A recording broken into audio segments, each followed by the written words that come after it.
Hey guys, it's Tracy Yu, your gated community housewife, stepping out of the gated community and into the nursery.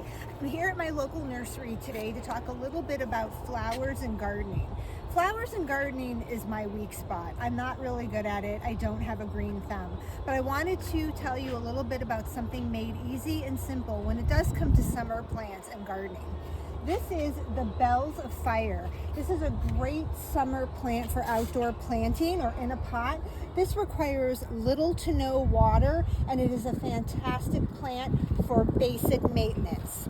Bells of Fire, today it's $14.88 at the Star Nursery, but you can find it at your local nursery. And the Bells of Fire is a great summer plant. Easy, elegant, simple, made easy. I'm gonna grab one of these today, and then I will show you my finished product at home.